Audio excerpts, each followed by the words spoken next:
প্রথম ঘটনাটি রবি ভাই পেয়েছিলেন ওনারই আপন চাচাতো ভাইয়ের কাছ থেকে। এই আপন চাচাতো ভাই উনি কুষ্টিয়াতে একটি ডেইরি ফার্ম মানে গরুর দুধের একটি ফার্ম পরিচালনা করেন, যেখানে তার অনেকগুলো গাভী গরু রয়েছে, যেটাকে আমরা গাই গরু বলি আর কি।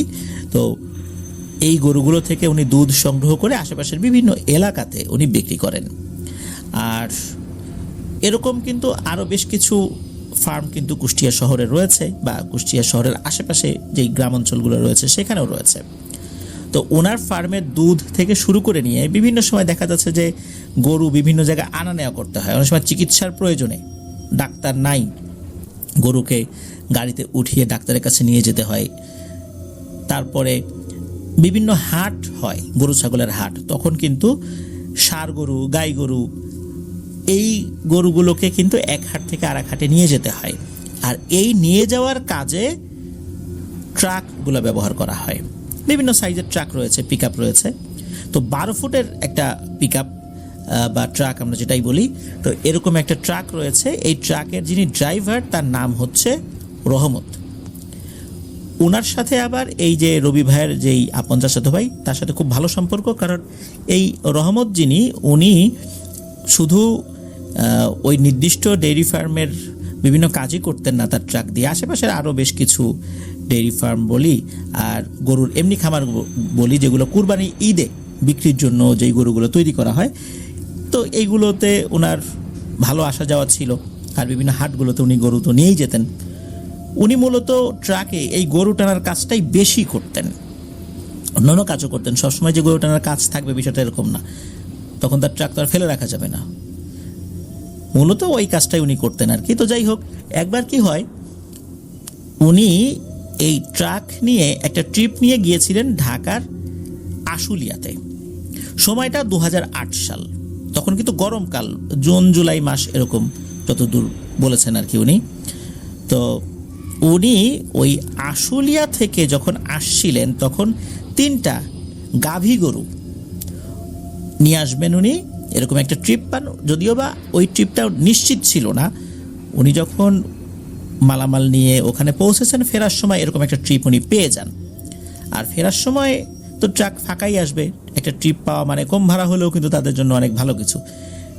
উনি আসবেন হচ্ছে দৌলতদিয়া পাটুরিয়া এই রুটটা দিয়ে। যেহেতু পাটুরিয়াতে এসে ফেরির ভাড়া দিতে হবে, সেক্ষেত্রে যদি একটা ট্রিপ পাওয়া যায়, ফেরির ভাড়া সহ তেল খরচটা উঠে গেল না? তেল খরচ উঠে যাওয়া, ফেরির ভাড়াটা উঠে যাওয়া, এটা কিন্তু একজন ড্রাইভারের কাছে অনেক বড় একটা পাওনা আর কি, এটা বলতেই হবে। কারণ ফাঁকা গাড়ি আসার সময় এরকম একটা ট্রিপ পাওয়া মানে একটা সৌভাগ্যের বিষয়। তো উনি সানন্দে রাজি হয়ে যান।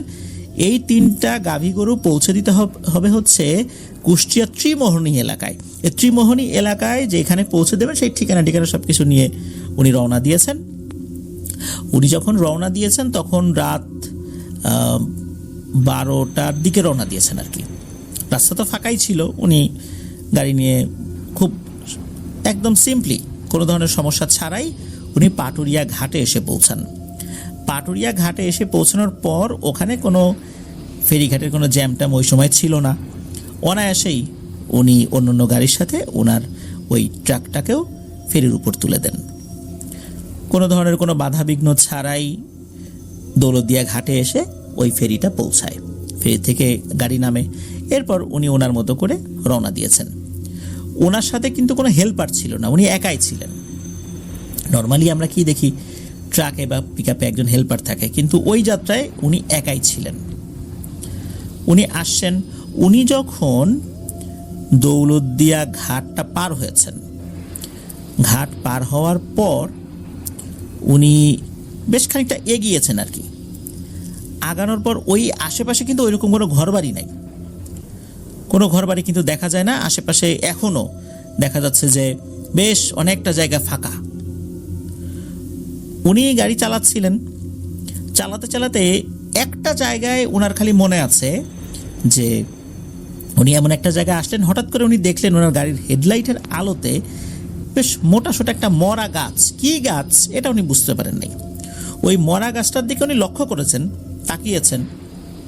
ওই সময় হয় কি, রাতের বেলা যেহেতু এই ঘাটের কাছের এলাকা, অনেক সময় দেখা যায় লোকজন রাতের বেলাতে ঘাটে আসে, হুট করে রাস্তাঘাট পার হয়, আশেপাশে ঘর বাড়ি না থাকলে কোথা থেকে যে লোকজন পার হবে এটা বলা মুশকিল। এই জন্য ডানে বায়ে খেয়াল করতে হয় এই সমস্ত জায়গাগুলোতে। শুধু যে সামনের দিকে খেয়াল করবেন বিষয়টা এরকম না, যেহেতু ওই ডানে বায়ে খেয়াল করতে হয় এই জন্য উনি মোটামুটি মাঝে মাঝেই ডানে বায়ে খেয়াল করছিলেন। তো একটি মোটা মরা গাছ, ওনার কাছে মনে হয়েছে মরা গাছ ওই অবস্থাতে আর কি, হেডলাইটের আলোতে। তো ওই মরা গাছটা উনি এক নজর দেখেছেন আর কি। তো ওই গাছটা যখনই পার হয়েছেন ওনার কাছে মনে হলো ট্রাকের পেছনে ধপাস করে কোনো কিছু একটা পড়ল। ধপাস করে পড়ার কিন্তু শব্দ হয় নাই, কিন্তু ট্রাকের উপর হঠাৎ করে যদি কোনো লোড চাপিয়ে দেওয়া হয় ট্রাকটা কিন্তু কেঁপে ওঠে। ট্রাকটা ওরকম কেঁপে উঠল।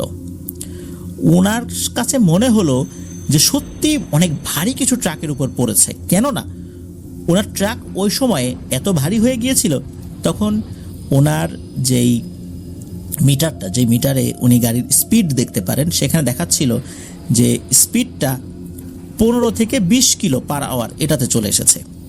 এটা দেখে উনি কি করেছেন, গাড়ির গতিটাকে বাড়িয়ে দিয়েছেন। উনি গতি বাড়াচ্ছেন ঠিক আছে, উনি যেই গতিতে গাড়িটাকে এগিয়ে নিয়ে যাওয়ার চেষ্টা করছেন ওই সময়ে ওনার ওই ট্রাকের গতি 80-র উপরে ছিল, কিন্তু কোনোভাবেই ওনার মিটারের ওই কাঁটাটা 20-এর উপরে যাচ্ছিল না। গাড়িটা এতটা ভারী হয়ে গিয়েছিল। তো এর মধ্যে উনি তো গাড়ি চালাচ্ছেন আর এই যে দীর্ঘ এই গাড়ি চালানোর জীবনে ওনার সাথে টুকিটাকি ভয়ের ঘটনা ঘটেছে, এমনটা না যে কখনো ঘটে নাই। উনি এই টাইপের জিনিস জানেন যে এরকম মাঝে মাঝে ঘটনা ঘটতেই পারে, আর মাঝে মাঝে ওনার সামনেও এরকম অনেক কিছু দেখেছেন উনি, এগুলো তো উনি পাত্তা দেন নাই। উনি চিন্তা করেছেন এই ধরনের সমস্যা হইলে দোয়া দুরুদ পড়লে ইনশাল্লাহ ঠিক হয়ে যায়, আর কোনো সমস্যা নাই। কিন্তু উনি তো বুঝতে পারেন নাই কি ভয়ঙ্কর এক বিপদে পড়েছিলেন। উনি কিছুটা পথ আগানোর চেষ্টা করেছেন, কিন্তু ওনার কাছে মনে হচ্ছিল ট্রাকটা এখনই থেমে যাবে, অথবা ইঞ্জিনে বড় ধরনের একটা সমস্যা হতে পারে। কারণ ওই গাড়িটা যেই ধরনের লোড নিয়ে যাওয়ার কথা এর থেকেও মনে হচ্ছে আরও বহুগুণ লোড এর উপর চাপিয়ে দেওয়া হয়েছে, তাহলে ইঞ্জিন যে কোনো মুহূর্তে সমস্যা হয়ে যেতে পারে, ইঞ্জিন বসে যেতে পারে, চ্যাসিসটা নষ্ট হয়ে যেতে পারে। উনি কি হয়েছে, কেন এই ট্রাকটা এত আস্তে চলছে, এইটা দেখার জন্য উনি কি করেছেন, ট্রাকটা চালানো অবস্থাতেই একটু ঘুরে তাকিয়েছেন। ওই যে উনি যেই জায়গাটাতে বসে আছেন ওটার পেছন দিকে, ঠিক ওনার ওই পেছন দিকে কিন্তু কাচের মতো একটা অংশ রয়েছে, যেটা দিয়ে পেছন দিকে কি আছে সেটা দেখা যায়। গাড়িতে তো 3টা গাভী গরু ছিল বা গাই গরু ছিল। উনি পেছন দিকে তাকিয়ে একটা ভয়ঙ্কর দৃশ্য দেখতে পান। উনি দেখতে পান ওনার যে পেছনের গাড়ি মানে ট্রাকের যে পেছনের অংশটা, এটা যে ব্যাকডালা রয়েছে এই ব্যাকডালাটা খোলা, আর ওনার 3টা গরুর মধ্যে একটা গরু ভয়ঙ্কর শব্দে ডাকাডাকি করছে, আর ওই গরুটার পেছনের 2টো পা উপর দিকে ঝোলানো। মনে হচ্ছে আমরা যেভাবে অনেক সময় মুরগির 2 পা উপর দিকে ঝুলিয়ে মাথা নিচ দিকে ঝুলিয়ে অনেকে নিয়ে আসি না, মনে হচ্ছে ওই গরুটাকে ওইভাবে ঝুলিয়ে কেউ নিয়ে যাচ্ছে, কিন্তু কে নিয়ে যাচ্ছে এটা বোঝা যাচ্ছে না, শুধু ওই গরুটাকে বোঝা যাচ্ছে যে গরুটাকে কেউ নিয়ে যাচ্ছে, আর ওই গরুটা ভয়ঙ্কর শব্দে ডাকাডাকি করছে। উনি এইটা দেখার পর প্রচণ্ড ভয় পান। উনি বুঝতে পেরেছিলেন যে ভয়ঙ্কর এক বিপদে উনি পড়েছেন।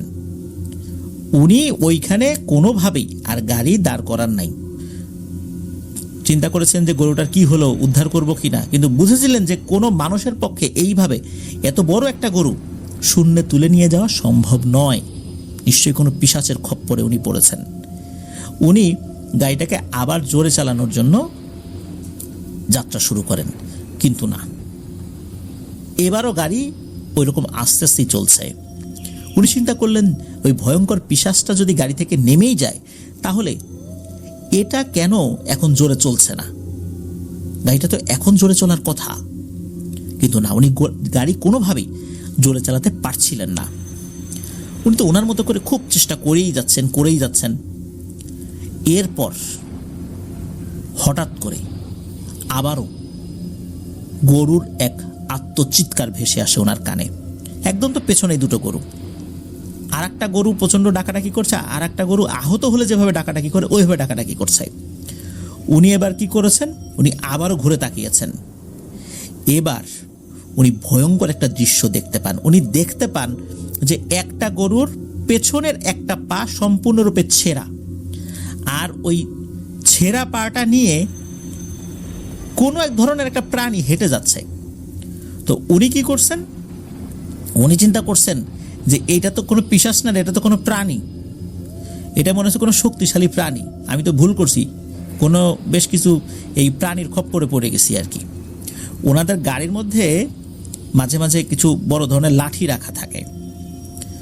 উনি ওইরকম একটা লাঠি বের করে কি করেছেন, ওই ওনার উল্টো পাশে যে সাইডটা, মানে ওনার হাতে, উনি তো ড্রাইভিং সিটে বসা ছিলেন, ওনার হাতের বাম পাশে যে সিটটা ফাঁকা ছিল উনি ওই দিকে সরে গিয়েছেন। তখন কিন্তু গাড়ি উনি দাঁড় করিয়ে দিয়েছেন, কিন্তু উনি চিন্তা করেছেন যে এই প্রাণীটাকে এবার একটা ধাওয়া দিতে হবে, নাহলে আবার এসে উৎপাত করবে। ওই চিন্তা করে গাড়ি উনি চালু রেখে গাড়ি ওইখানে দাঁড় করিয়ে রেখে ওই পাশের সিটে বসে এক হাত দিয়ে ওই লাঠিটা বের করে ওনার গাড়ির যে বডি, ওই বডিতে দুইটা বাড়ি দিয়েছেন, ঠাস ঠাস করে দুটা বাড়ি দিয়েছেন, যাতে করে ওই প্রাণীটা ভয় পেয়ে চলে যায়।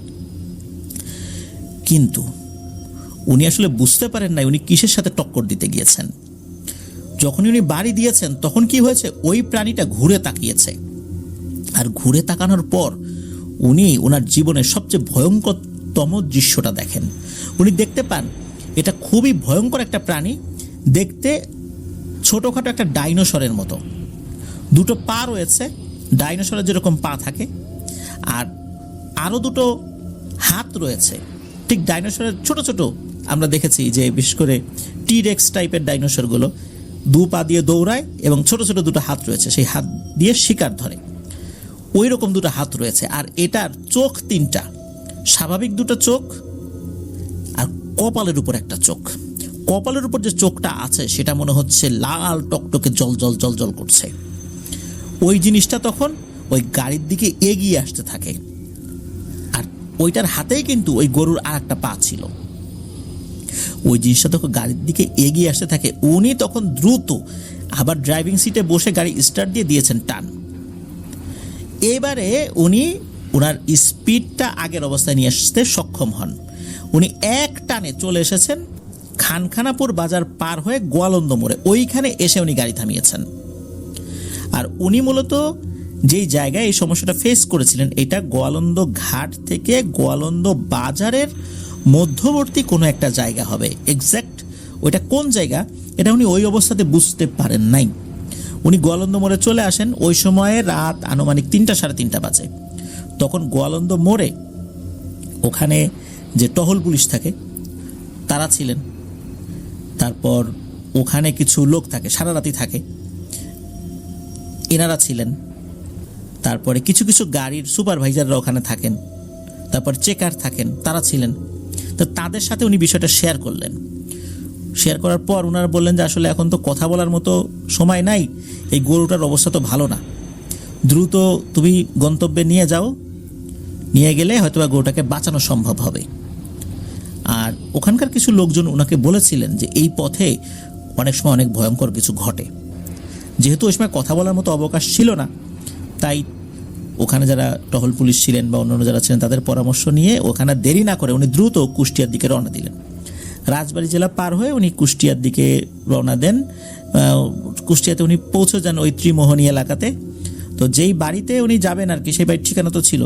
সেখানে যাওয়ার পর আসলে এই কথা যদি তাদেরকে বলা হয় নাকি বিশ্বাস করবে, উনি কিন্তু খুব দ্বিধাদ্বন্দ্বে ভুগছিলেন যে আসলে কি করব, কি বলবো আমি, এরকম একটা গরু হারিয়ে গেল, ওরা বলবে যে তুমি বিক্রি করে খাইছো, আর একটা গরু এই অবস্থা করে নিয়ে আসো যাতে তোমার কথাটাকে আমরা বিশ্বাস করি। মূলত এই বিষয়টা কি করা যায় এটা নিয়েই উনি গোয়ালন্দ বাজারে মানে গোয়ালন্দ যে মোড়টা ওইখানে উনি দাঁড়িয়েছিলেন।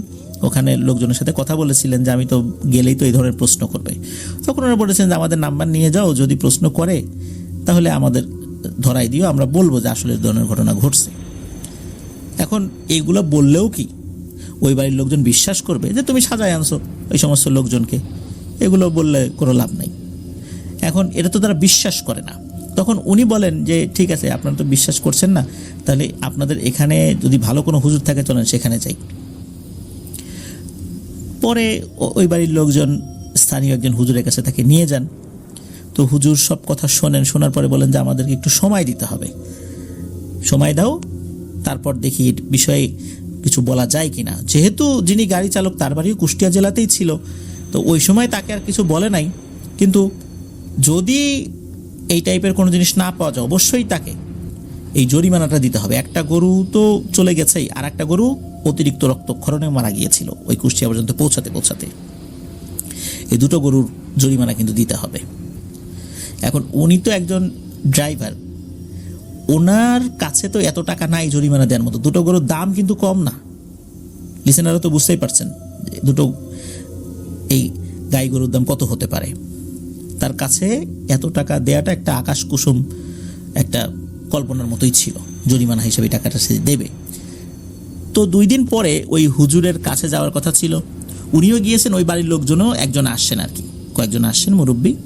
তো আসার পর যখন আলোচনা হয় তখন ওই হুজুর বলেন যে তোমার তো ভাগ্য ভালো, তোমাকে ধরে খায় ফেলেনি। এরা এক ধরনের বিশেষ সম্প্রদায়ের জিন, যারা হচ্ছে মাংসাশী প্রাণী। এদের কাছে কোনো বাছ বিচার নাই, এরা সুযোগ পেলে মানুষকেও খেয়ে ফেলে। আর যখন কোনো ধরনের পশু পাখি এরা পায় না, তখন কি করে, তখন কবরস্থানের লাশ ওরা খেয়ে ফেলে। এমন এক ধরনের প্রাণীর খপ্পরে পড়েছিল। আর ওই রাতটা একটা বিশেষ রাত ছিল, আর ওই দিকে ওরা অবস্থান করছিল। যখনই 3টা গাই গরু নিয়ে যাচ্ছিল তখনই ওদের নজর পড়ে গরুর দিকে, আর এরা এসে আক্রমণ করে। তবুও ভাগ্য ভালো, তুমি বেঁচে গেছো, আর একটা গাভী অন্তত বেঁচে গেছে। এটা নিয়ে আর কোনো হইচয়ের দরকার নাই। ওদেরকে হাজির করাতে গেলে, ওদেরকে শাস্তি দিতে গেলে আরও ভয়ঙ্কর বিপদ হবে, কারণ ওরা খুবই হিংস্র প্রজাতির জিন। এদের সাথে অন্যান্য যে জিন যারা এমনিও হিংস্র, এদের সাথেও এদের সম্পর্ক থাকে না। এদের খাদ্যাভ্যাস, চালচলন সব কিছুই আলাদা। এদেরকে হাজির করাও অত্যন্ত ঝুঁকিপূর্ণ কাজ। তো হুজুর যখন এই বিষয়গুলো বলেন, তখন যিনি ওই গাভীর মালিক ছিলেন তিনি এই বিষয়টা নিয়ে আর কথা আগান না, ওটা ওখানেই এই চ্যাপ্টারটা ক্লোজ করে দেন। এরপরে রহমত ভাই কয়েকদিন পরেই ওই দিক দিয়ে যাচ্ছিলেন ট্রাক নিয়ে। তখন দিনের বেলাতেই উনি ওই জায়গাটাতে থামেন, যেই জায়গায় ঘটনা ঘটেছিল। ওনার অনুমান ছিল যে কোন জায়গাটা হতে পারে। তো ওখানে থামানোর পর আশেপাশে তো ঘরবাড়ি দূরে দূরে, স্থানীয় কয়েকজনের সাথে উনি কথা বলার চেষ্টা করেছিলেন এবং কথা বলতে সক্ষম হন। ওনাদের সাথে এই বিষয়টা শেয়ার করেন। শেয়ার করার পর ওনারা একে অন্যের দিকে তাকাতে থাকে, বলে যে ও তাহলে এই ঘটনা ছিল না। তখন এই কথা যখন শুনেছেন ওই রহমত ভাই, তখন বুঝতে পেরেছেন নিশ্চয়ই ওনারা এই বিষয়টা সম্পর্কে কিছুটা হলেও অবগত। তখন উনি বলেন যে ভাই কি হয়েছে বলেন তো একটু। তো ওনারা বলছেন যে অল্প কয়েকদিন আগে একটা ঝোপের মধ্যে গরুর মাথাটা অক্ষত ছিল আর পুরো কঙ্কাল পড়েছিল। মনে হচ্ছে যে কোনো ভয়ঙ্কর প্রাণী হাড় ছাড়া মাংস, নাড়িভুড়ি সব খেয়ে ফেলেছে আর ওই অবস্থাতে ফেলে রেখেছে। তো আমরা চিন্তা করছিলাম যে এটা কে করতে পারে। তখন আমরা বুঝতে পারছিলাম যে এই এলাকায় বহু আগে থেকেই এই ধরনের কিছু ভয়ঙ্কর পিশাচ ঘুরে বেড়ায়, এদেরই হয়তো বা শিকার হয়েছে এই গরুটা। তখন এই রহমত ভাই বলেন যে আমি তো এরকম গরু নিয়ে যাওয়ার সময় এই ঘটনা ঘটছে। তখন ওই গ্রামের লোকজন এটা স্বীকার করেন যে হ্যাঁ, এখানে এই ধরনের ভয়ঙ্কর কিছু পিশাচ প্রকৃতির জিনেরা রয়েছে। বিভিন্ন সময়ে এই ধরনের ঘটনা ঘটিয়েছে, ঘরবাড়ি থেকেও গরু ছাগল নিয়ে গেছে, এমন ঘটনাও হয়েছে। তবে সেটা সবসময় যে হয় তা না, অনেক দিন পর পর একবার হয়। আর বিভিন্ন সময় কবরস্থানে কবর দেয়া লাশ কবর খুঁড়ে গায়েব করে ফেলে। দেখা যাচ্ছে যে কবর খোঁড়া, ভিতরে কোনো লাশ টাশ নাই। এই ধরনের ঘটনাও ঘটেছে। স্থানীয় লোকদের সাথে কথা বলে উনি এই বিষয়টা সত্যতা নিশ্চিত করেন। তো এটাই ছিল ঘটনা। প্রিয় লিসেনার্স, আসলে এই ধরনের ভয়ঙ্কর জিনেদের খপ্পরে যে পড়েছে, তার বেঁচে ফেরত আসাটাই একটা মিরাকল বলতে হবে, আল্লাহর অশেষ রহমত বলতে হবে। তবে পরবর্তীতে আরও একজন হুজুরের সাথে উনি কথা বলেছিলেন। উনি বলেছিলেন যে এরপরে যখন এই ধরনের গরু টরু নিয়ে আসবা, কারণ প্রতিমধ্যে তো অনেক বিপদই হতে পারে, সেক্ষেত্রে আয়াতুল কুরসি পড়ে গাড়িতে ফু দিয়ে রাখবা। আর হচ্ছে গরুর গাড়িতে অনেক সময় গন্ধ হতে পারে, গরু বিভিন্ন সময় নোংরা করে গাড়িতে, দুর্গন্ধ তো হতেই পারে। সেক্ষেত্রে বলেছিলেন যে আগরবাতি বা ধূপকাঠি গাড়ির কোনো একটা জায়গায় জ্বালিয়ে রাখতে, এটা পরামর্শ দিয়েছিলেন। তো উনি এরপরে থেকে এই ধরনের গরু রাতের বেলা টানাটানির ক্ষেত্রে, বিশেষ করে গাড়িতে আনা নেওয়ার ক্ষেত্রে উনি এই আমলটা করেছেন, এখনও করে যাচ্ছেন। তো এটাই ছিল ঘটনা। ধন্যবাদ জানাচ্ছি রবিউল ইসলাম ভাইকে দারুণ একটি ঘটনা আমাদের সাথে শেয়ার করার জন্য। আর এই রবি ভাইয়ের ঘটনা সামনে কিন্তু আসছে। রবি ভাইয়ের ঘটনা আমাদের এবারের ঈদ স্পেশাল এপিসোডে কিন্তু থাকছে। রবি ভাইয়ের সাথে থাকছে আপনাদের সকলের প্রিয় সাংবাদিক এনামুল হক আবির ভাইয়ের ঘটনা। বুঝতেই পারছেন, দুর্দান্ত একটি ঈদ স্পেশাল এপিসোড কিন্তু আপনারা পেতে যাচ্ছেন। প্রিয় লিসেনার্স, চলুন আমরা চলে যাব আমাদের এবারের হরর নাইট এপিসোডের 57তম আয়োজনের দ্বিতীয় এবং শেষ ঘটনায়। প্রিয় লিসেনার্স,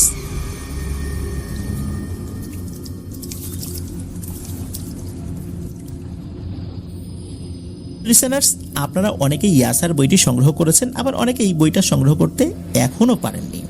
যারা পারেননি তারা অনেকেই বিভিন্নভাবে আমাদেরকে মেসেজ করেছেন কিভাবে বইটি আপনারা পেতে পারেন। এর আগেও বলেছি, আবারও বলছি, রকমারি থেকে বইটি আপনারা অনায়াসেই পেতে পারেন। সেক্ষেত্রে রকমারিতে গিয়ে ইয়াসার বইটা লিখে সার্চ দিতে হবে। তবে এত কষ্ট না করে আপনারা আরও সহজেই বইটা অর্ডার করতে পারেন। কিভাবে সেটাও বলে দিচ্ছি। এই ভিডিওর ডেসক্রিপশনে কিন্তু রকমারির সেই অর্ডার লিঙ্কটা আমরা দিয়ে রেখেছি। সেখানে ক্লিক করলেই আপনারা ইয়াসার বইটি দেখতে পাবেন, আর সেখান থেকে অনায়াসেই অর্ডার করলে বইটা আপনাদের বাড়িতে পৌঁছে যাবে। চলুন ঘটনায় চলে যাই। এপিসোডের শুরুতে বলেছি যে আমাদের দ্বিতীয় ঘটনাটি পাঠিয়েছেন ফরিদা ইয়াসমিন আপু। ওনার জন্ম সিলেটে। 1986 সালে উনি ওনার বাবা মায়ের সাথে লন্ডনে চলে গিয়েছিলেন। ওনার স্বামীর জন্ম ঢাকা শহরে হলেও তার অরিজিন আবার বরিশালে। 2011 সাল থেকে উনি মিশরে রয়েছেন। ওনার সন্তানরা সবাই মিশরের আল আজহার বিশ্ববিদ্যালয়ে লেখাপড়া করছেন। উনি জানিয়েছেন যে উনি পারিবারিকভাবেই প্র্যাকটিসিং মুসলিম, সর্বদা আল্লাহর উপর ভরসা করে চলেন। আর আমাদের চ্যানেলের ঘটনাগুলো নিয়মিত উনি শোনেন। উনি জানিয়েছেন ওনার বিভিন্ন মন্তব্য আমাদের ঘটনা সম্পর্কে, সেগুলো আমরা পড়েছি। ওনাকে আন্তরিকভাবে অভিনন্দন জানাচ্ছি যে এত দূরে থেকে আমাদের চ্যানেলের ঘটনাগুলো যে আপনি শোনেন, তারপর আপনি আমাদেরকে ভালোবেসে ঘটনা পাঠিয়েছেন, এটা আমাদের জন্য অনেক বড় পাওয়া। আপনার কাছ থেকে আরও ঘটনার প্রত্যাশায় কিন্তু আমরা থাকব। চলুন আমরা ঘটনায় চলে যাই।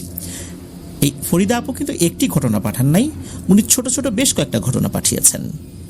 চলুন ওনার শুরুর ঘটনাটা শুনে আসি। প্রথম যে ঘটনাটি আপনাদের সাথে শেয়ার করব, এই ঘটনাটি ওনার নানার সাথে ঘটে যাওয়া। সালটা এক্স্যাক্ট বলা মুশকিল। উনি জানিয়েছেন সম্ভবত 1960 সালের দিকে হবে। তো ওনার নানা 1960 সালের দিকে এই ভয়ঙ্কর ঘটনার মুখোমুখি হয়েছিলেন। তবে ওনার নানার যেই ঘটনাটা ঘটে, ওনার নানার সাথে ঘটনাটা বলার আগে ওনার নানার জীবনের কিছু বিষয় বলে নেওয়াটা ভালো, তাহলে বুঝতেও সুবিধা হবে লিসেনারদের জন্য। তো নানার যে কয়জন ভাই বোন ছিলেন তাদের মধ্যে নানা সবার ছোট ছিলেন। নানার মা হঠাৎ করেই মারা যান। মারা যাওয়ার পর নানার বাবা আরেকটি বিয়ে করেন।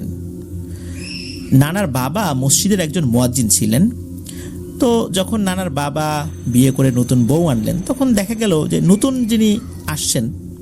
যিনি মা আসছেন, তিনি এই আগের ঘরের বাচ্চাদেরকে ওইভাবে সহ্য করতে পারছেন না।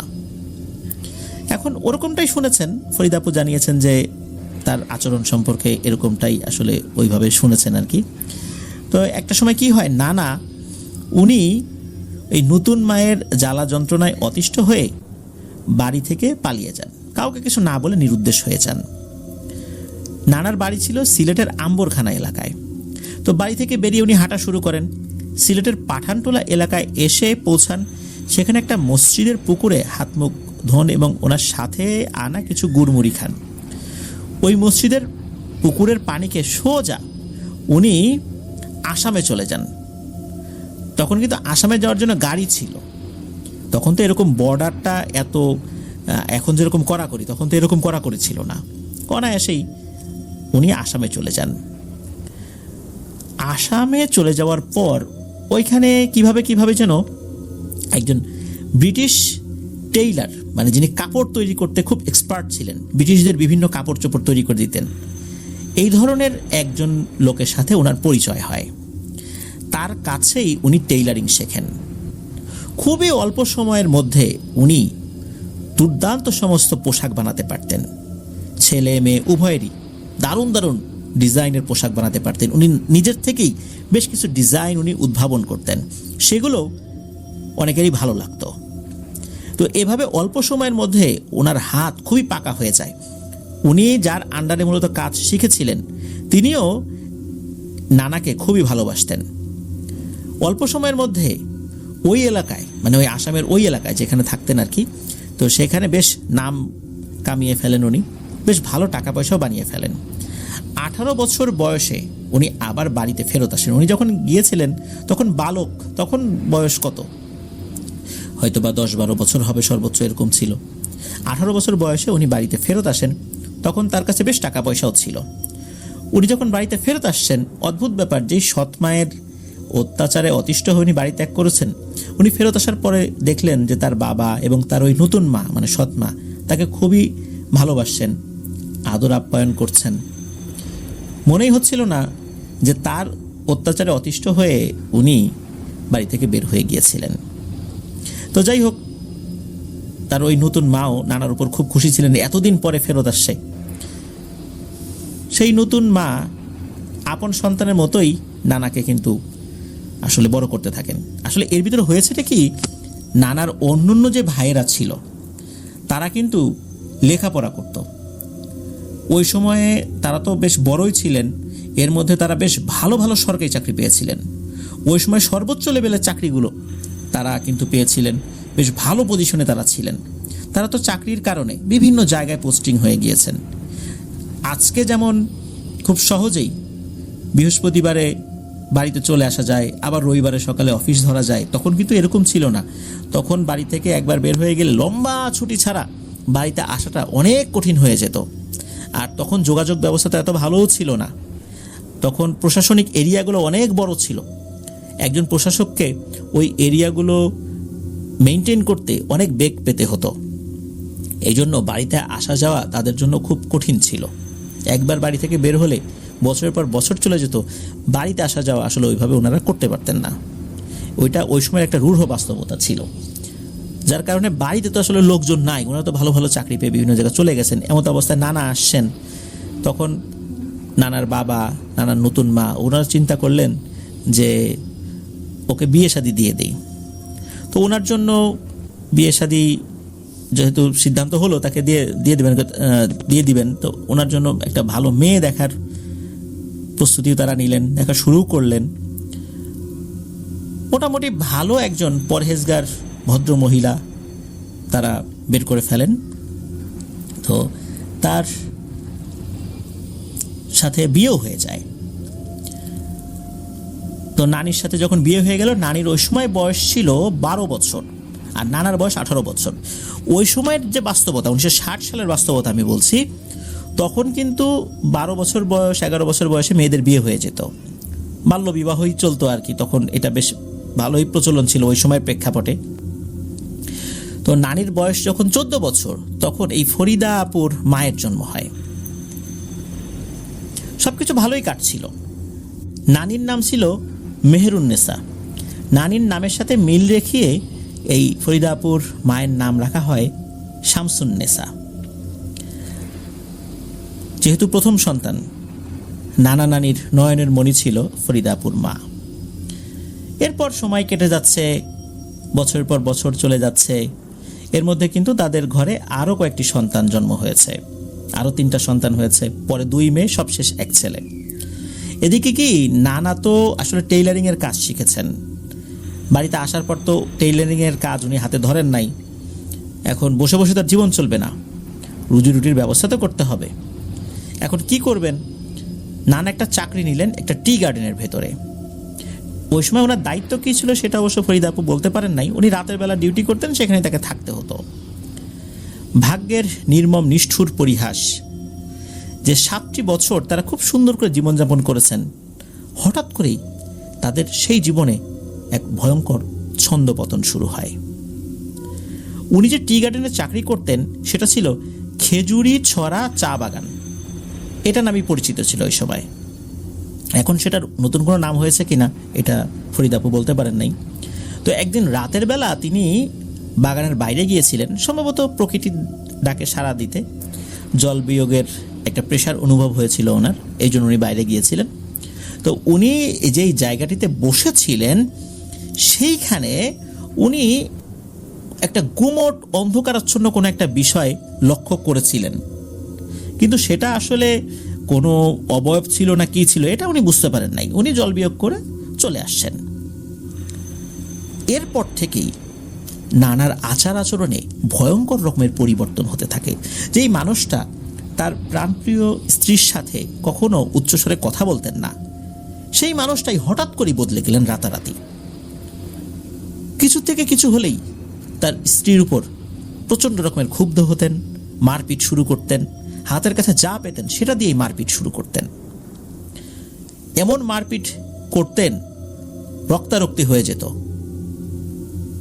তারপরেও উনি থামতেন না। মানে এমন ভয়ঙ্কর আচরণ ওনার হয়ে যায়।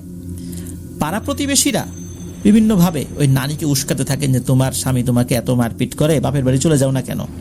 তখন নানি বলতেন যে আমার স্বামীকে আমি চিনি, 7টা বছর তার সাথে আমি থাকছি, আমি জানি না সে কেমন মানুষ, নিশ্চয়ই তার এমন কোনো সমস্যা হয়েছে যেটা খুবই মারাত্মক। তাছাড়া তার এই ধরনের আচরণ স্বাভাবিক মোটেও না। যেহেতু সুখের সময় আমি তার সাথে ছিলাম, তার এখন খুব একটা কঠিন সময় যাচ্ছে, এই সময় আমি সাথে থাকবো যত কষ্টই আমার হোক। তো এর মধ্যে পরিবারের সবাই, নানার মা বাবা, তারা চিন্তা করতে থাকলেন হঠাৎ করে কি এমন হলো যে ওর আচার আচরণ এরকম হয়ে গেল, কাউকে সে সহ্য করতে পারে না, এত ক্ষিপ্ত হয়ে গেল। অনেকের সাথে পরামর্শ করে ওনারা সিদ্ধান্ত নিলেন একজন ভালো আলেমের কাছে উনি যাবেন। তো ভালো একজন আলেমের কাছে গেলেন। সেই আলেমের সাথে কথা বলার পর সেই আলেম বিভিন্ন বিষয় চিন্তা ভাবনা করে বললেন যে আসলে এই কাজটা আমি আর একজন লোকের কাছে তোমাদেরকে পাঠাতে চাই এই কাজের জন্য। ওই সময়ে একজন বিখ্যাত ব্যক্তি ছিলেন, পীর সাহেব ছিলেন আর কি উনি, তিনি চাতলের বড় পীর নামে পরিচিত ছিলেন। চাতলের বড় পীরের কাছে নানাকে নিয়ে যাওয়া হয়। তো সব কিছু শোনার পর উনি বললেন যে তোমরা অপেক্ষা করো, এই বিষয়ের আমি একটা খোঁজ খবর লাগাই যে ঘটনাটা কি হয়েছে। তো পীর সাহেবের কাছ থেকে আসার পর নানার অবস্থা দিনকে দিন আরও খারাপ হতে থাকে। একে তো মাত্রাতিরিক্ত রাগ, কাউকে সহ্য করতে পারেন না, হুটহাট করে মানুষের উপর আক্রমণ করে বসেন। এরপর শুরু হলো ভীষণ রকমের পেটে ব্যথা। পেটে ব্যথায় তিনি কাতরাতে থাকেন, তার শারীরিক অবস্থারও অবনতি হতে থাকে। এরপর উনি ভয়ঙ্কর রকমের পাগলামি কথাবার্তা বলতে থাকেন, বিনা কারণে সব মানুষকে সন্দেহ করতেন, বিশেষ করে নানিকে খুব সন্দেহ করতেন। তো একদিন নানিকে নানা বলেছিলেন যদি আমি মারা যাই তাহলে আমার সন্তানকে ভালো করে মানুষ করো, আর তোমার মায়ের কাছে সন্তানদেরকে রেখে মানুষ করো, আর তুমি অন্য জায়গায় বিয়ে করে নিও, কারণ তোমার বয়স এখন অনেক কম, সামনে তোমার পুরো জীবনটা রয়ে গেছে। তো এই কথা শোনার পর নানি খুব কান্নাকাটি করতেন এবং বলতেন এসব কি বলছেন, আপনার কিছু হবে না, ইনশাল্লাহ আপনি সুস্থ হয়ে যাবেন। আসলে নানার অবস্থা যে কি হচ্ছিল এটা নানা ভালো বুঝতে পারছিলেন, আশেপাশের লোকজন কিছু বুঝতে পারছিলেন যে নানার অবস্থা খুবই খারাপ। তো এরই মধ্যে আরও কিছু ভয়ঙ্কর তথ্য পাওয়া যায়। সেটা হচ্ছে সকালবেলা একজন এসে নানিকে বলছে, এই রাতের বেলা তোমার স্বামীকে তো দেখলাম গাছের নিচে দাঁড়ায় আছে। তখন নানি বলতেন যে বলেন কি, গাছের নিচে যাবে কিভাবে, তাকে সারা রাত আমি পাহারা দিছি, সে বাসায়, সব ঘর থেকে বাইরেই বের হয় নাই সারা রাত, গাছের নিচে মানে আপনি ভুলভাল দেখছেন। ওই দিনই আর একজন এসে বলে যে এই তোমার স্বামীকে তো দেখলাম যে ওই জায়গায় এক বাড়ির বারান্দায় দাঁড়ায় আছে। এটা শুনে তো নানি অবাক হয়ে যান যে কি বলে, সারা রাত যে মানুষটা বাসায় থাকলো, আমার পাশে ঘুমায় থাকলো, একবারের জন্য বাইরে গেল না, সেই মানুষটা নাকি কোন বাড়ির বারান্দায় দাঁড়ায় আছে। এই সমস্ত কথাবার্তা শুধু যে দুইজন বলেছে এরকম না, বিভিন্ন মানুষজন এসে বলতে লাগলো রাতের বেলা নানাকে নাকি বিভিন্ন জায়গায় দেখা যায়, একই সময়ে নানাকে ভিন্ন ভিন্ন জায়গায় দেখা গিয়েছে। তো এই বিষয়টা তো স্বাভাবিক না, নিশ্চয়ই ভয়ঙ্কর কিছু। একই মানুষকে বিভিন্ন সময় বিভিন্ন জায়গায় কিভাবে দেখা যাবে, অথচ যেই মানুষটা ঘরের মধ্যে শুয়ে আছেন, পরিবার সবাই বুঝতে পারেন তাকে আবার ওই পীর সাহেবের সাহায্য নিতে হবে। পরের দিন আবার লোক পাঠানো হয় সেই পীর সাহেবের কাছে এই বিষয়ে বিস্তারিত বলতে, নানা শারীরিক অবস্থা সম্পর্কে তাকে জানানো হয়। সব শুনে পীর সাহেব আবার বলেন, আচ্ছা ঠিক আছে, আমি দেখি কি করা যায়, আবার তোমাদেরকে জানাবো, আমি জবাব নেব ওর কাছ থেকে। মূলত উনি কোন প্রক্রিয়ায় জবাব নিয়েছিলেন ওটা আসলে জানা যায়নি, তবে উনি খবর পাঠিয়েছিলেন নানার পরিবারের কাছে যেন তার সাথে গিয়ে দেখা করা হয়। তো যখন তার সাথে গিয়ে ওনারা দেখা করেন, তখন উনি জানান যে সমাধানের একটা পথ আমি বের করেছি, সেই সমাধানের পথটাই শোনো, কিভাবে কি হয়েছে এটা ভুলে যাও, এখন সমাধান করতে হবে, পরবর্তীতে জানানো যাবে। তখন ওই পীর সাহেব বলেন যে আগামীকাল ফজরের সময় তোমাদের বাড়ির দুইজন লোক তোমরা বের হবা, দুইজন দুই দিকে যাবা, তোমরা দুইজন ব্যক্তি, এমন দুইজন ব্যক্তিকে খুঁজে বের করবা, একজন একজন করে দুইজন, যারা দেখতে মনে হবে খুবই পরহেজগার, সাদা কাপড় অথবা জুব্বা পরিধান করা, যাদেরকে তোমরা চেনো না, লম্বা সাদা দাঁড়িয়ে আছে তাদের, কিন্তু তাদেরকে তোমরা আগে কখনো দেখো নাই, এমন দুজন লোককে তোমরা খুঁজে বের করবা। পীর সাহেব দিকও বলে দিয়েছেন কোন দিকে যাবে, একজন যাবে সুরমা নদীর ওপারে, আর আরেকজন আম্বরখানা এলাকায় থাকবেন। আর আরো কিছু বর্ণনা দিয়েছিলেন যাতে করে দেখা মতো তাদেরকে চিনতে পারা যায়। তো সত্যি তারা কিন্তু এরকম দুজন ব্যক্তির সন্ধান পেয়েছিলেন। আর পীর সাহেব বলে দিয়েছেন তাদেরকে সালাম দিয়ে অনুরোধ করবা যেন তারা তোমাদের সাথে এই বাড়িতে আসে এবং এই লোকটাকে দেখে যায়, তারা যে পরামর্শ দিবে সেটা শুনবা। সত্যি এই দুইজন আগন্তুককে তারা পেয়েও গিয়েছিলেন, ওই রকমের বর্ণনা অনুযায়ী তাদেরকে সালাম দিয়ে তাদেরকে যখন অনুরোধ করেন তারাও রাজি হয়ে যান, তারা আসেন। ফজরের নামাজের কিছুক্ষণ পরেই হালকা আলো ফুটছে এমন সময় তাদেরকে দেখা গিয়েছিল, মানে দিনের আলোতেই বলতে হবে আর কি। তো তাদেরকে যখন নিয়ে আসা হয় তারা দুজন নানাকে দেখেন, দেখার পর তারা তখন দুজনেই বলেন, তোমরা যদি এই লোকটাকে বাঁচাতে চাও তাহলে আগামী কয়েক রাত তাকে তোমরা রাত জেগে পাহারা দিবা, দিনের বেলাও বাইরে বেরোতে দিবা না, রাতের বেলা তো অবশ্যই না। এই কয়েকটা রাত যদি তোমরা ঠিকঠাক মতো তাকে পাহারা দিয়ে রাখতে পারো তাহলে ইনশাল্লাহ বিপদ কেটে যাবে। আর যদি এর ব্যতিক্রম হয় তাহলে কিন্তু তাকে আর বাঁচানো সম্ভব হবে না। ওই দুইজন লোক একটি লম্বা সুতা পরে দিয়েছিলেন, মানে দোয়া পরে ফু দিয়ে দিয়েছিলেন। প্রতিদিন ওই সুতাটা অন্য আরেকটা সাধারণ সুতার সাথে মাপ দিয়ে রাখতে বলেছিলেন। এই সুতাটা যদি লম্বা থাকে, মানে লম্বা হতে থাকে, তাহলে নানার বিপদের ঝুঁকি থাকবে না, কিন্তু ওই সুতাটা যদি খাটো হতে থাকে তাহলে বুঝতে হবে নানার বিপদ আছে। কোনো অবস্থাতেই তাকে ঘরের বাইরে যেতে দেয়া যাবে না রাতের বেলা। তো যাই হোক, পরিবারের সদস্যরা এই কথা শোনার পর যার যার অবস্থা থেকে তাদেরকে পাহারা দিতে থাকেন, আর ওই দুইজন লোকও বিদায় নিয়ে চলে যান। কিন্তু এক রাত্রে নানি তো সন্তানদেরকে নিয়ে ঘুমিয়েছিলেন, আর নানাও ঘুমিয়েছিলেন। ঘুমের একটা পর্যায়ে নানি উঠে আবার পাহারা দিচ্ছিলেন নানাকে, একটু ঘুমাতেন জাগতেন। এরকম করতে করতে হঠাৎ করে নানি গভীর ঘুমে আচ্ছন্ন হয়ে পড়েন। সবাই যখন গভীর ঘুমে আচ্ছন্ন হয়ে পড়েছেন তখন ভয়ঙ্কর এক পিশাচ নানাকে ওই ঘর থেকে কোনো না কোনোভাবে বের করে নিয়ে গেছে। কিভাবে বের করে নিয়ে গেছে এটা জানা যায়নি, হয়তো আর কখনো জানাও যাবে না। হঠাৎ করে নানির ঘুম ভেঙে যায়, দেখেন যে নানা নাই। উনি তো চিৎকার চেঁচামেচি শুরু করেছেন। আশপাশের ঘর থেকে আত্মীয় স্বজনরা চলে আসছেন, নানাকে খুঁজতে থাকেন। সবাই খোঁজাখুঁজি করছেন, কোনো সন্ধান নাই। চারদিকে খোঁজাখুঁজি হচ্ছে, কোনো সন্ধান পাওয়া যাচ্ছে না। তো ওনারা অবশেষে ঠিক করেন সেই পীর সাহেবের কাছে যাবেন। সকালবেলা গিয়েছিলেন সেই পীর সাহেব, উনি ওনার অনুগত কিছু জিনদের মাধ্যম দিয়ে খুবই একটা খারাপ খবর দেন। তিনি জানান যে এই লোকটা পাতালে রয়েছে। পাতালে রয়েছে বলতে মাটির নিচে রয়েছে।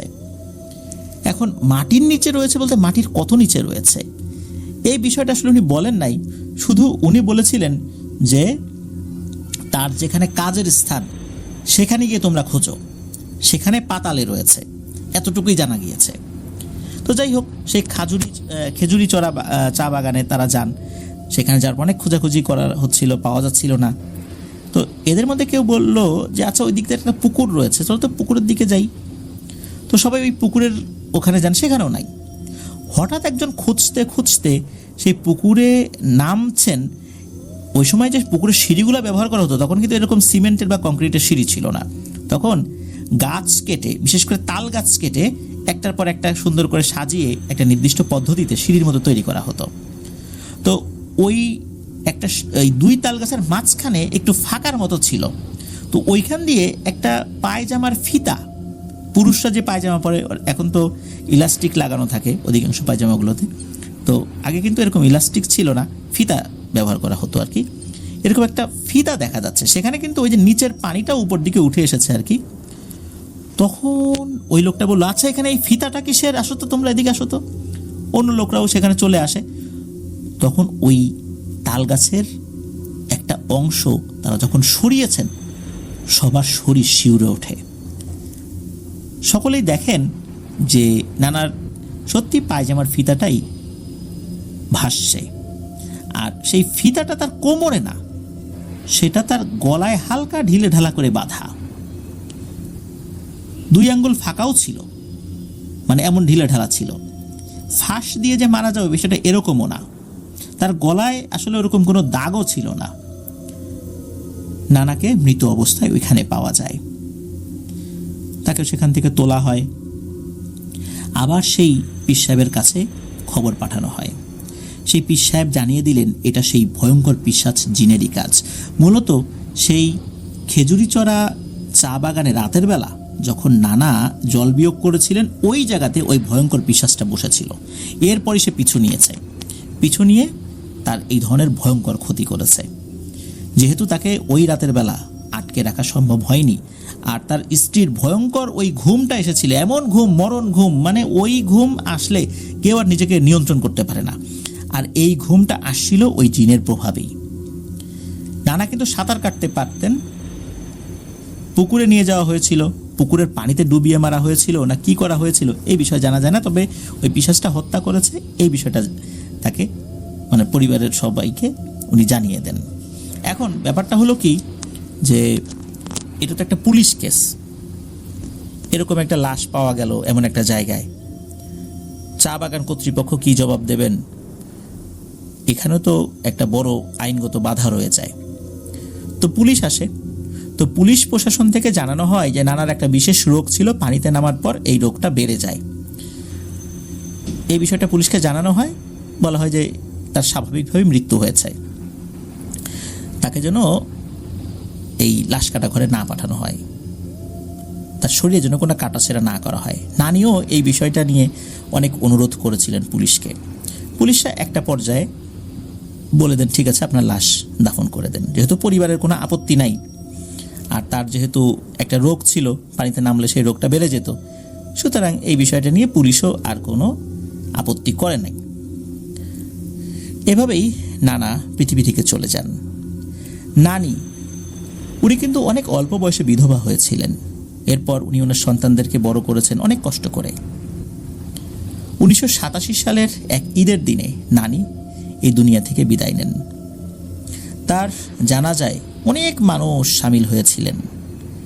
ফরিদা আপু নানা নানি দুজনের জন্যই দোয়া চেয়েছেন। আমরা দোয়া করি আল্লাহ তাআলা তাদের ভুল ত্রুটি ক্ষমা করুন, জান্নাতুল ফিরদৌসের মেহমান হিসাবে কবুল করুন।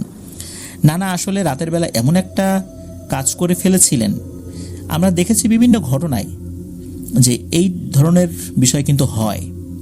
এজন্যই হাদিসে বলা হয়েছে যে আমরা যখন কোথাও আমাদের জরুরত সারার জন্য বসবো, অবশ্যই চারদিকটা ভালো করে দেখে নেব। আর কোনো গর্ত, ঝোপ জঙ্গল, কোনো ফলদার অথবা ছায়াদার গাছের নিচে অবশ্যই বসা যাবে না, থুতু ফেলা যাবে না, গরম পানি ফেলা যাবে না, ময়লা আবর্জনা রাতের বেলা হুট করে ফেলা যাবে না। তবে হ্যাঁ, যদি একান্তই কোথাও বসতে হয় তাহলে গলা খাকারি দিতে হবে, যাতে করে ওখানে যদি কেউ থাকেও সে সরে যেতে পারে। এই বিষয়টা আমরা খেয়াল রাখবো, তাহলে এই ধরনের হঠাৎ বিপদ আপদ থেকে আল্লাহ তাআলা আমাদেরকে হেফাজত করবেন। চলুন ফরিদা আপুর পাঠানো দ্বিতীয় ঘটনাতে চলে যাই। এই ঘটনার সালটা উনি জানিয়েছেন 1950 থেকে 60-এর মধ্যবর্তী কোন একটা সময় হবে। গ্রামের নাম ভাদেশ্বর, এটা সিলেটের একটি গ্রাম। তো যার সাথে ঘটেছিল তার নাম হচ্ছে জিলু মিয়া। তিনি পেশায় একজন ছিলেন গেটম্যান, মানে দারোয়ান। আর এই জিলু মিয়ার কাছ থেকেই মূলত এই ফরিদাপুর আত্মীয় স্বজনরা শুনেছিলেন ঘটনাটি। এই জিলু মিয়ার মা ছিলেন একজন মিডওয়াইফ, যাকে আমরা ধাত্রী বলে থাকি। অনেক সময় গর্ভবতী মহিলাদের বাচ্চা প্রসব করানোর কাজে কিছু প্রশিক্ষণপ্রাপ্ত মহিলারা সেখানে থাকেন। গ্রামে তো আসলে ডাক্তার পাওয়া যায় না, তখন প্রশিক্ষণপ্রাপ্ত এই ধরনের মহিলারাই এই কাজগুলো করে থাকেন। তো যাই হোক, দিন নাই রাত নাই সবসময় কিন্তু ওনার ডাক পড়তো বিভিন্ন জায়গা থেকে। আর তখনকার সময় তো গ্রামে ইলেকট্রিসিটি ছিল না। ঘটনার সময় বৃষ্টি চলছিল, আর সিজনটাও ছিল বৃষ্টি, মানে বর্ষাকাল ছিল। এমন বৃষ্টি হচ্ছে সন্ধ্যার পর থেকে। আর বিশেষ করে গ্রাম থেকেও, ওই গ্রামে তো এমনিতে গাছপালা বেশি থাকে। যদি মেঘের কারণে অন্ধকারাচ্ছন্ন হয়ে যায় চারদিকে, যদি ঘর বাড়ি যেখানে আছে আর কি চারদিকে যদি গাছপালা থাকে, তাহলে তো আরও অনেক অন্ধকারাচ্ছন্ন মনে হয়। বিকাল থেকে গুড়ি গুড়ি যখন বৃষ্টি শুরু হয় তখনই মনে হচ্ছিল সন্ধ্যা লেগে গেছে। এইভাবে ক্রমাগত বৃষ্টি পড়ছিল, কয়টা যে বাজে ওনারা বুঝতে পারেন নাই। এরই মধ্যে একজন লোক আসে, পুরুষ লোক। তার হাতে ছিল একটা হারিকেন আর এক হাতে একটা ছাতা। তো উনি এসে এই জিলু মিয়াদের বাড়িতে দরজায় কড়া নেড়েছেন। তো জিলু মিয়া দরজা খুলতেই দেখতে পেলেন যে একজন পুরুষ লোক খুব চিন্তিত এবং নিরাশ মুখে দাঁড়িয়ে আছেন। তো জিলু মিয়া জিজ্ঞেস করেন যে কি ভাই, কি চাই বলেন। তখন ওই ব্যক্তিটি বলেন যে আমার ওয়াইফের তো প্রসব বেদনা উঠেছে, অনেক সময় ধরে সে প্রসব বেদনায় কাতরাচ্ছে, কিন্তু তার সন্তান হচ্ছে না। আমি শুনেছি যে আপনার মা নাকি এই ধরনের সমস্যার সমাধান করতে পারেন, তাই ওনাকে নিতে এসেছি। যেহেতু অতিরিক্ত বৃষ্টি হচ্ছে তাই আমি ওনাকে নিতে এসেছি, শেষ হলে আমি তাকে দিয়ে যাব, আপনার কষ্ট করে আসতে হবে না। জিলু মিয়া এই লোকটাকে চিনতেন না। আশেপাশের 10 গ্রামের মধ্যে এই লোকের ঘরবাড়ি এটা তার মনেও হচ্ছিল না, কারণ আশেপাশের অনেকগুলো গ্রামের লোকজন তার পরিচিত। আর তার যেই বয়স, এই বয়সী লোকদের অধিকাংশকেই উনি চেনেন। এত রাতের বেলা ওনার মাকে একজন অপরিচিত লোকের সাথে পাঠাবেন, বিষয়টাতে উনি আসলে রাজি হচ্ছিলেন না। এদিকে তার মা যখন দেখলেন এই অবস্থা, যেহেতু উনি এই ধাত্রীর কাজ করতেন, রাত বিরেতে বিভিন্ন সময় এই ধরনের ডাক ওনার পড়তো। আর এই ধরনের সমস্যাগুলোতে আসলে রাত হয়েছে, অপরিচিত, এই অজুহাতে বসে থাকা আসলে সম্ভব না। যারা এই ধরনের কাজ করেন তারা জানেন যে তারা কখনোই এই ধরনের সমস্যায় ওনারা বসে থাকতে পারেন না, ওনারা জানি। তো জিলু মিয়ার মা বলেন যে বাবারে, লোকটা অপরিচিত হলেও মনে হচ্ছে ভালো লোক, একটা বিপদ হয়ে গেছে, আমি যাই, সমস্যা নেই, আল্লাহ ভরসা। তো জিলু মিয়ার মা ওনার প্রয়োজনীয় জিনিসপত্র সাথে নিয়ে, যেগুলা ওনার আসলে লাগে কাজের জন্য, সেগুলো নিয়ে উনি বেরিয়ে পড়লেন ওই লোকটার সাথে। ওনারা যখন বাড়ি থেকে বেরিয়ে হাঁটতে শুরু করলেন, হাঁটতে হাঁটতে একটা জঙ্গলের দিকে ওনারা গিয়ে গেলেন। তো এতক্ষণ জিলু মিয়ার মায়ের কিন্তু কোনো খেয়ালই ছিল না যে ওনারা আসলে কোন দিকে যাচ্ছেন। কিন্তু যখন উনি বুঝতে পারলেন যে ওনারা একটা জঙ্গলের ভিতরে প্রবেশ করছেন, তখন জিলু মিয়ার মা একটু ভয় অনুভব করছিলেন। তিনি ভাবছেন এই জঙ্গলের মধ্যে আবার কোনো মানুষজন বাস করে নাকি। তো তিনি জিজ্ঞেস করেন যে আপনি কি এই জঙ্গলের মধ্যেই থাকেন? তো লোকটি বলল, জি, এই তো একটু ভিতরেই আমার বাড়ি, আপনি ভয় পাবেন, আপনার ভয়ের কোনো কারণ নেই। তো তার কথাবার্তায় কখনোই তাকে খারাপ মানুষ বলে মনে হচ্ছিল না জিলু মিয়ার মায়ের কাছে। তো একটা সময় তারা গভীর জঙ্গলের মধ্যে প্রবেশ করে দেখে একটা মাটির তৈরি করা কুঁড়ে ঘর। কোনো রকমে মাথা গুজে ঢুকতে হয় আর কি, মানে দরজাটাও নিচু। আর সেই ঘরের ভিতরে মিটমিট করে আলো জ্বলছে। পাশে মাটির তৈরি দুটো চুলো জ্বালিয়ে রাখা আছে, এবং সেই আলোতে তিনি দেখতে পাচ্ছেন একজন কালো কুচকুচে মহিলা, খুব চিকন, একদম লিকলিকে, একটা ডেগে পানি ফোটাচ্ছেন। গরম একটা ডেগের মধ্যে টকবক করে পানি ফোটাচ্ছেন, পানি টকবক করছে।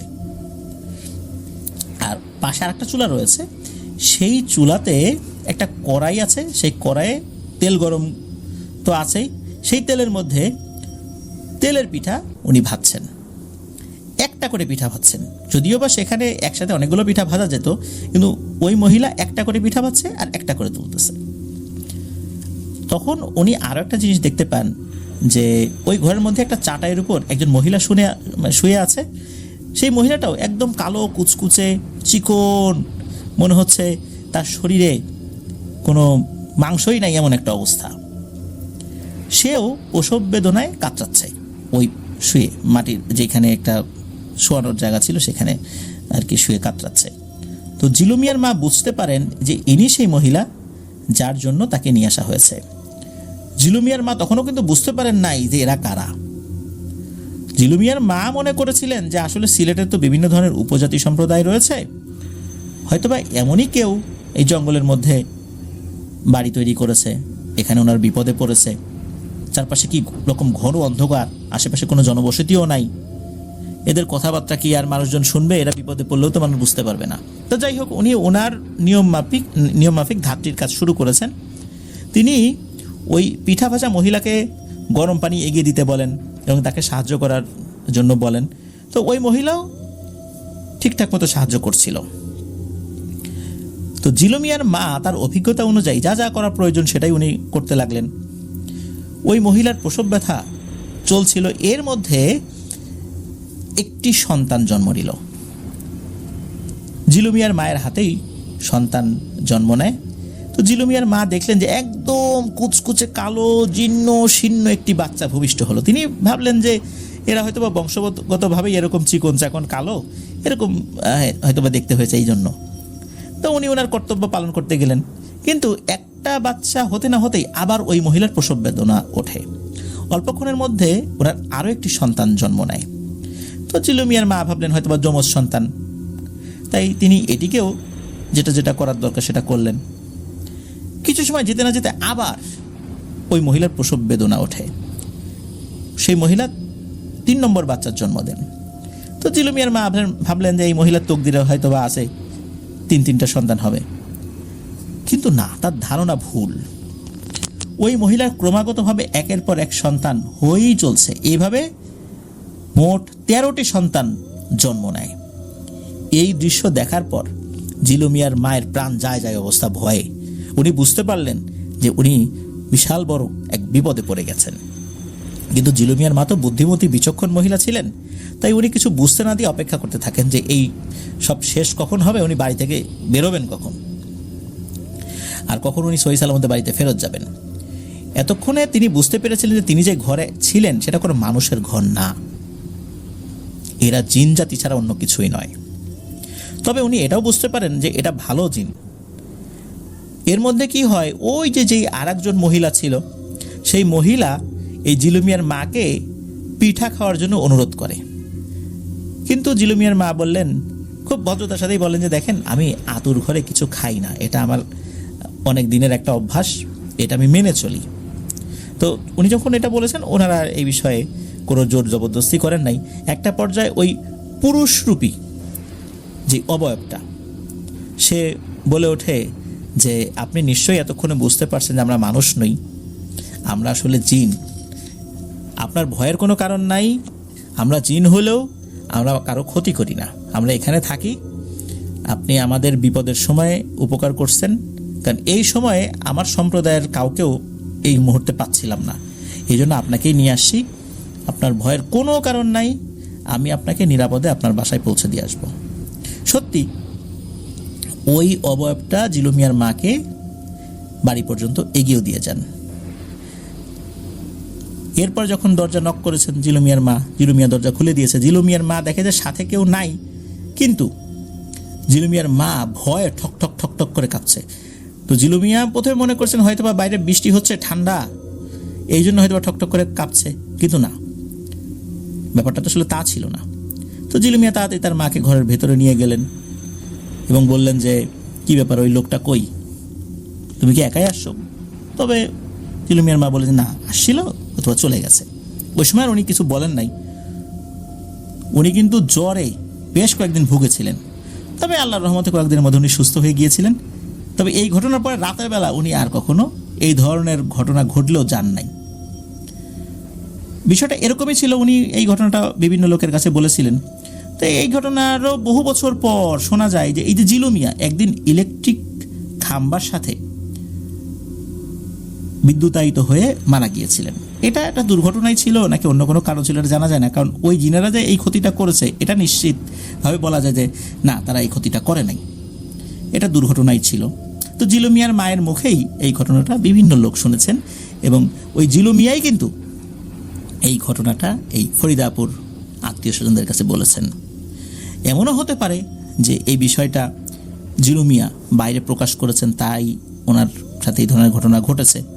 এটা হতেও পারে, নাও পারে, যেহেতু এই বিষয়টা আসলে কেউই জানতে পারে না যে অ্যাকচুয়ালি কী হয়েছিল, কেন জিলু মিয়া মারা গিয়েছিল, দুর্ঘটনা নাকি অন্য কোনো ব্যাপার। তাই এই বিষয়ে আসলে আমরা কোনো মন্তব্য করতে পারবো না। আর ফরিদা আপু এই বিষয়ে আসলে কিছু বলতে পারেন নাই, উনি শুধু বলেছেন যে সে এইভাবে মারা গিয়েছিল জিলু মিয়া। চলুন এবার চলে যাই ফরিদা আপুর পাঠানো ঘটনার তৃতীয় অংশে। এবারের ঘটনাটি ঘটেছিল ওনার হাজব্যান্ডের সাথে। এটা মুক্তিযুদ্ধের আগের ঘটনা, তখন ওনার হাজব্যান্ড তো ছোট ছিলেন। ঘটনাটা ঘটেছিল ঢাকার উত্তর বাড্ডা এলাকায়। ওনার হাজব্যান্ড যাচ্ছিলেন তার খালার বাসায় বেড়ানোর উদ্দেশ্যে। সময়টা আসর পেরিয়ে, তখন অনেকটা আলো ছিল। আর মুক্তিযুদ্ধের আগে এই উত্তর বাড্ডা এলাকায় এখন যেরকম দেখা যায় তখন তো এরকম ছিল না।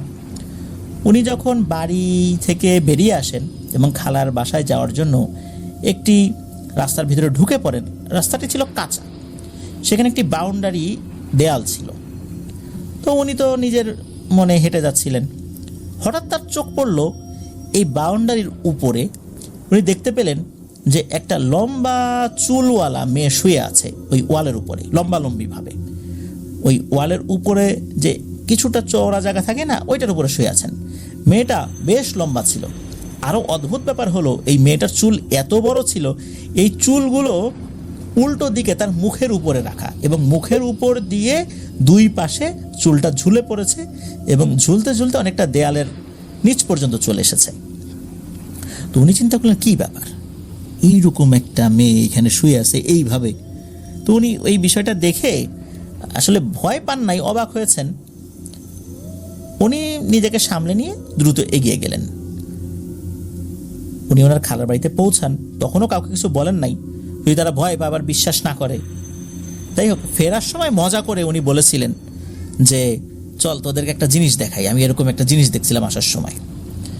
তো তারা বাড়ির থেকে বের হয়ে আসছিলেন এই ফরিদাপুর হাজব্যান্ডকে কিছুটা এগিয়ে দেওয়ার জন্য, তখন তো রাত হয়ে গিয়েছিল। তবে তারা ওখানে এসে কিছু দেখতে পান নাই। তবে এই বিষয়টা যে স্বাভাবিক ছিল না এটা ওনার হাজব্যান্ড পরবর্তীতে বুঝতে পেরেছিলেন। আর ওই সময় ওই রাস্তাতে লোকজন খুব একটা চলতো না। উনি যখন ওই দেয়ালের কাছে আসছিলেন তখন সন্ধ্যা হবে হবে ভাব মনে একটা সময়। যাই হোক, এর কয়েকদিন পরের কথা, রাতের বেলা ওনার হাজব্যান্ড তার বোনের বাসা থেকে ফিরছিলেন রাত 1:30টার দিকে। তো সেটাও কিন্তু এই নর্থ বাড্ডা বা উত্তর বাড্ডা এলাকাতেই ছিল। তো উনি যখন হাঁটছিলেন তখন উনি শুনতে পাচ্ছিলেন তার পেছনে একটা ঘন্টার আওয়াজ। কুকুর বা বিড়ালের গলায় যদি ঘন্টা বাঁধা থাকে এক ধরনের টুন টুন টুন টুন টুন টুন আওয়াজ হয়, মনে হচ্ছিল এটা কোনো কুকুরের গলায় বাঁধা। কুকুরের গলার ঘন্টাটা একটু বড় হয় আকারে, বিড়ালের গলার ঘন্টাটা একটু ছোট হয়, কুকুরেরটা একটু বড় হয়। তো উনি এই ধরনের ঘন্টার আওয়াজের সাথে পরিচিত ছিলেন। তো ওনার কাছে মনে হচ্ছে পেছনে কোনো একটা কুকুর হেঁটে আসছে, ওরকম টুন টুন টুন টুন টুন শব্দ হচ্ছে। উনি যেই না পেছনে দেখেন আর কিছু দেখেন না, যেই উনি হাঁটা শুরু করেন তখন আবার ওই শব্দটা হতে থাকে। তো এরকম কয়েকবার উনি পেছনে ফিরেছেন, কিছুই দেখেন না, হাঁটা শুরু করলে এই শব্দটা হয়। তো দ্রুত উনি যখন হাঁটা শুরু করেছেন এবং লোকালয়ের মধ্যে চলে আসছেন তখন আল্লাহর রহমতে এই জিনিসটা ছিল না। তবে এখনও ওনার মনের মাঝে সেই প্রশ্নটা উকি দেয় যে ওই রাত্রে ওই শব্দটা আসলে কিসের ছিল, কেনই বা এই শব্দ হচ্ছিল।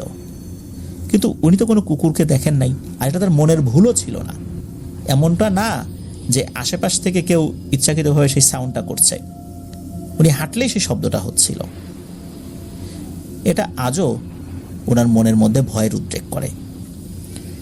চলুন এবার আসি ফরিদাপুর পাঠানো ঘটনার একদম শেষ অংশে। এটা খুব বেশি দিন আগের না, এটা 2009 বা 10 সালের ডিসেম্বর মাসের ঘটনা। ঘটনাটি দেশের বাইরের ঘটনা। ইংল্যান্ডের এপিং ফরেস্টের একটি রাস্তার ঘটনা। ওই রাস্তা দিয়ে ওনার হাজব্যান্ড গাড়ি চালিয়ে যাচ্ছিলেন। কনকনে ঠান্ডা আবহাওয়া, তার উপর ধবধবে তুষারপাত হচ্ছিল, সাদা তুষার। পরে আমরা তো অনেকেই দেখেছি সেই জিনিসগুলো সিনেমায়, তারপরে এমনিতে টেলিভিশনে, যে তুষারপাত কিভাবে হয়। ওই সময়ে এই ফরিদাপুর হাজবেন্ড উনি ইংল্যান্ডের এডিসন লি এইটার ট্যাক্সি ড্রাইভার ছিলেন। তিনি প্যাসেঞ্জার নিয়ে গাড়ি চালাচ্ছিলেন। তো একটা জায়গায় এসে উনি প্যাসেঞ্জার নামিয়ে দেন, ফেরার পথে উনি একা একা গাড়ি চালিয়ে আসছিলেন। ওই সময়টা রাত 2:30 থেকে 3টার মধ্যে হবে। তো সেদিন যদি তুষারপাত না হতো, ওই সময়টা নাকি খুব ঘুটঘুটে অন্ধকার থাকতো, কিন্তু তুষারপাতের কারণে সমস্ত এলাকাটা আলোর মতো হয়ে আছে। সাদা একটা আবহাওয়া চারদিকে ছিল, তো এই জন্য ওই তুষারপাত হলে অনেকটাই আলোকিত থাকে চারদিকে। তো ওনার হাজব্যান্ড যেই রাস্তা দিয়ে গাড়ি চালিয়ে যাচ্ছিলেন, সেই রাস্তাটা একটু এঁকে বেঁকে গেছে। উনি মোটামুটি ভালো স্পিডে গাড়ি চালাচ্ছিলেন। হঠাৎ করে উনি দেখতে পেলেন একটা বৃদ্ধ লোক হন্যে হয়ে তার গাড়ির সামনে দিয়ে চলে গেল। কিছু বুঝে ওঠার আগেই লোকটা সামনের পাহাড়ের উপর দিয়ে উঠে গেল। লোকটা দেখতেও ভয়ঙ্কর রকমের ছিল। অল্প কয়েক সেকেন্ড উনি দেখেছিলেন আর কি। তো ওনার হাজব্যান্ড বুঝতে পারছিলেন না যে আসলে এটা কি। চিন্তা করলেন হয়তোবা কোনো লোক মদ খেয়ে মাতাল হয়ে মদের নেশায় এইভাবে এলোমেলোভাবে ছোটাছুটি করছেন, বাড়ি থেকে বেরিয়ে রাস্তা হারিয়ে ফেলেছেন। কিন্তু তিনি যখন সামনে অগ্রসর হন এবং ওনার মাথার উপরে একটা আয়না গাড়ির মধ্যে থাকে না, যে আয়নাটা, ওটা দিয়ে ভালো করে দেখার চেষ্টা করেন যে পেছন দিকে কিছু দেখা যাচ্ছে কিনা। কিন্তু উনি দেখলেন না, পেছনে ওই অবয়বটা আর দেখা যাচ্ছে না। তখন উনি বুঝতে পারেন যে এটা নিশ্চয়ই কোনো মানুষ নয়, কারণ ওই সময় এরকম একটা ব্যাকওয়ার্ড জায়গায় কোনো মানুষ পায়ে হেঁটে চলতেই পারে না, যেখানে কোনো জনবসতিই নাই। আর এত দ্রুত তুষারাবৃত এলাকা দিয়ে কিন্তু দৌড়াদৌড়ি করা যায় না।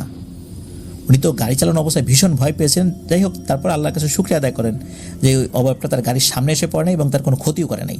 অনেক সময় দেখা যায় এই ধরনের সমস্যার ক্ষেত্রে যখনই গাড়ির সামনে আসে, গাড়িকে ক্রস করে চলে যায়, কিছুক্ষণ পরেই দেখা যায় গাড়ির পেছনে ওই অবয়বটা বসে আছে। তবে আল্লাহর অশেষ রহমতে ওনার সাথে আর কিছু হয়নি। এর কিছু বছর পর এই ফরিদাপুর হাজব্যান্ডের একজন কলিগ এরকমই একটা জায়গায় ড্রাইভিং অবস্থায় মারা গিয়েছিলেন। তো মোটরওয়ের সিসি ক্যামেরায় দেখা যায় যে মৃত্যুর কিছুক্ষণ আগে তিনি একটি কান্ট্রি লেনে ড্রাইভ করে যখন হাইওয়ে দিয়ে গাড়ি চালাচ্ছিলেন, তখন হঠাৎ করে উনি ওনার গাড়ির কন্ট্রোল ছেড়ে দেন এবং গাড়িটির স্পিড কমে যায় এবং কিছু দূর এগিয়ে যায়। একটা সময় হাইওয়ের মাঝখানে এসে থেমে যায়।